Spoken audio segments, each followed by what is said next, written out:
Hey, what's going on, guys? I'm going to talk today about how the U.S.-South Korean alliance is still strong. General Vincent Brooks, who commands the U.S. forces in Korea, he has recently said that. And South Korean President Moon Jae-in said the same thing. He recently paid a visit to the U.S. forces in Korea. All right, here's the deal as to what went down. Okay, there was a 100th anniversary concert to celebrate the 100th anniversary of the U.S. 2nd Infantry Division.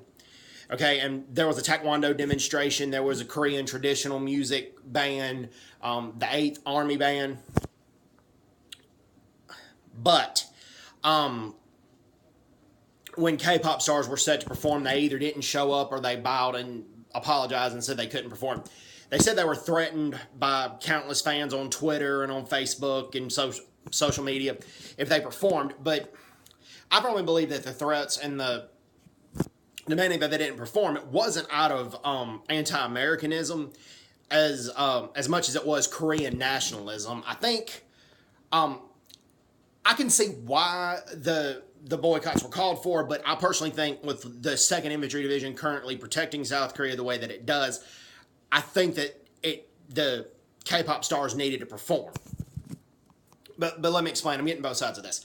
Okay, this is also the 15th anniversary of when the armored Bradley vehicle accidentally ran over 2 South Korean middle school girls. Now, as I pointed out in the previous video, one of the girls' fathers came out and said that he believes that it was an accident. He don't think the U.S. military did that on purpose or out of hatred. And I think nowadays, this is not 2002, 2003. Many South Koreans believe that it was an accident. They don't think the U.S. military intentionally did something like that. Things have changed since then, okay?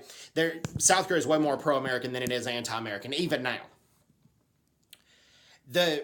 But in that situation, many Koreans felt like they're remembering the death of 2 Koreans, even though it was an accident, and celebrating the anniversary of the U.S. Army, which they did not murder them. It wasn't out of hatred, but they just thought the timing was too soon. And one thing I've learned about living in South Korea for over 2 years, South Koreans and Koreans in general, they're very nationalistic. And where this came from was South Korea, in its 5,000-year history, has been invaded by foreigners 1,800 times. And Koreans, even nowadays, consider themselves a shrimp among whales. So Koreans have developed a sense of ethnic pride, nationalistic pride,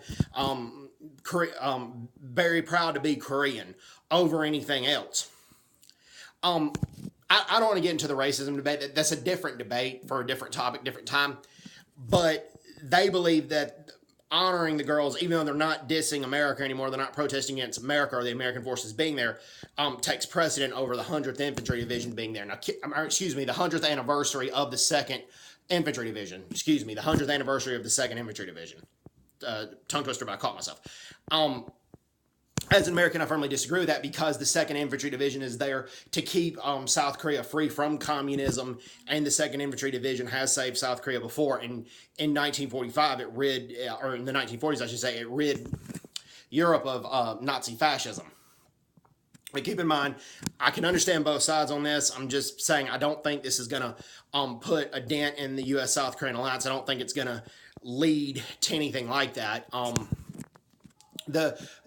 The president of the KATUSA, Korean Augmentation of the U.S. Army, the president of the KATUSA Veterans Association, called the situation disgraceful, and he apologized to the U.S. Soldiers immediately. The mayor of Gyeonggi Province, he apologized to the U.S. soldiers immediately, said it was disgraceful. The Blue House, which is where Moon Jae-in resides, where the South Korean president resides, they called the situation regrettable.